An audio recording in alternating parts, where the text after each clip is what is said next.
Әлбәттә, Бөтен дөнья татар конгрессы үзенең эшчәнлегендә аеруча игътибарны бирә үзебезнең балаларыбызга, яшь үсмерләргә. Ул төрле проектларда, төрле бәйгеләрдә чагылыштыра. Шуларның берсенә аерым тукталып китәс килә, ул Халыкара җәлил укулар бәйгесе. Агымдагы елда ул инде 4нче тапкыр уздырылачак. Әгәр узган еллардагы бәйгеләргә килсәк, анда 4-6 мең катнашса, соңгы елда ул 40 меңнән узып китте.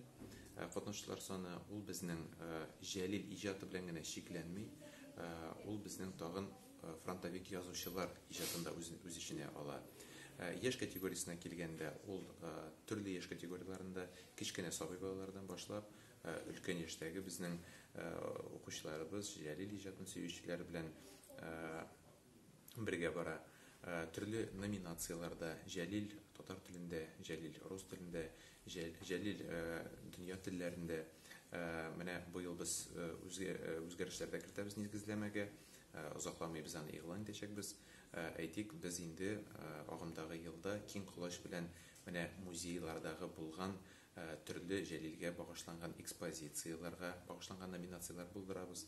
Һәм инде бу эшкә без бик киң колач белән студентларны тартырга планлаштырабыз. Чөнки менә бүгенге көндә без беләбез, Казанда, Казан Федераль университетында дөньяның төрле почмакларыннан килгән чит ил студентлары бар. Һәм инде без үзебезгә максат куябыз, менә шушы студентлар сөйләшкән телләрдә җәлил иҗатын чагылдырырга, тәрҗемә эшләргә. Ул тәрҗемәләр әлбәттә ул теге әдәби тәрҗемә дә булмаска мөмкин, әмма менә шагыйребезнең, бөек шагыйребезнең иҗатын танытуда ул бик зур адым булыр дип көтелә.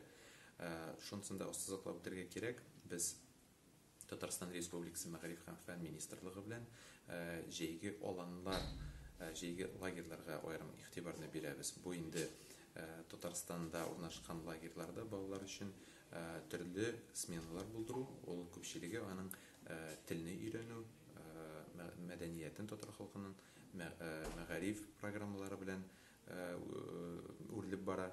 Менә шушы җәйге аланнарда безнең төрле төбәкләрдә яшәүче милләттәшләребез, балалар катнаша.